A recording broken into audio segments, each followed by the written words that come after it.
Welcome back to Ghostly Slumber. Tonight we delve into the eerie legend of the shadow in the mirror, a tale of haunted reflections and dark secrets. Close your eyes, relax, and let the chilling story unfold. Don't forget to subscribe and hit the notification bell for more haunting stories.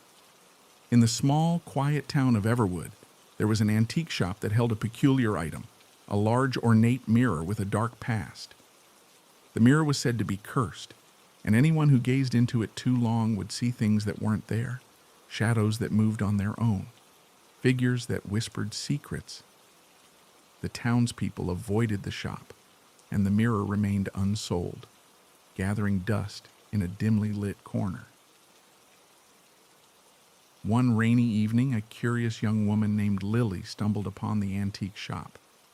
She was new to Everwood, having moved there to escape the chaos of the city. Drawn by the allure of old things and their hidden stories, she decided to explore the shop. As she wandered through the cluttered aisles, her eyes were drawn to the mirror.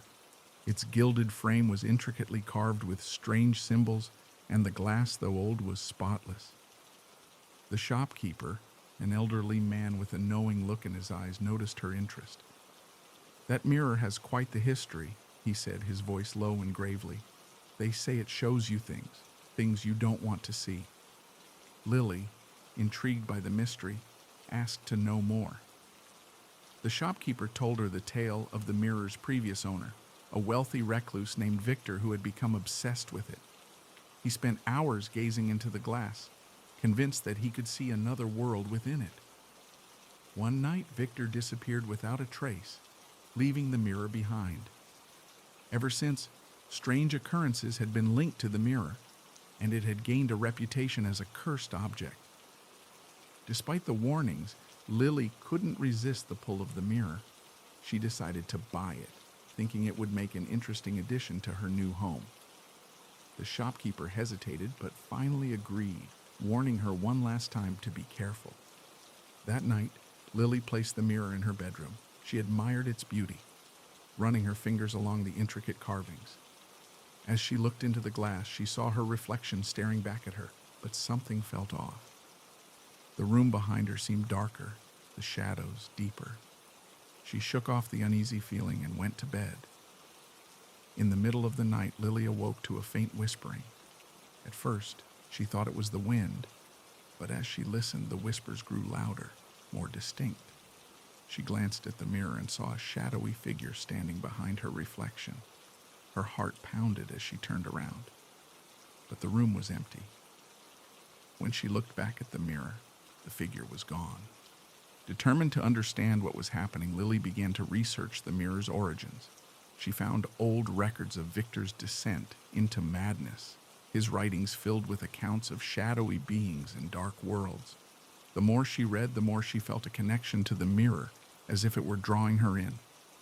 One night, unable to resist any longer, Lily sat in front of the mirror, staring into its depth. The room around her faded, and the shadows in the glass began to move, forming shapes and figures. She saw Victor, his eyes wide with fear, and other faces she didn't recognize. They seemed to be trapped, reaching out to her, their whispers filling her mind. "Free us," they begged. "Break the curse." Lily realized that the mirror was a portal, a gateway to another realm where the souls of the damned were imprisoned. She knew she had to help them, to break the curse that held them captive. Following Victor's notes, she gathered the ingredients for a ritual: candles, herbs, and a silver dagger. As midnight approached, Lily performed the ritual in front of the mirror. She chanted the ancient words, the air around her growing cold.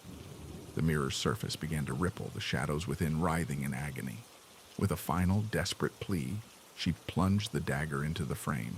The mirror shattered with a deafening crash, the shards scattering across the floor. The shadows dissipated, and the room grew still. Lily felt a wave of relief wash over her, the whispers finally silenced. She had freed the trapped souls, broken the curse. The next morning, the antique shop was gone, and the townspeople spoke of how the old mirror had finally been destroyed. Lily knew that the curse had been lifted, and the shadows in the mirror would haunt her no more. She could finally sleep peacefully, knowing she had brought an end to the darkness. Thank you for listening to tonight's story. If you enjoyed it, please like, comment, and subscribe to Ghostly Slumber for more haunting tales. Sweet dreams.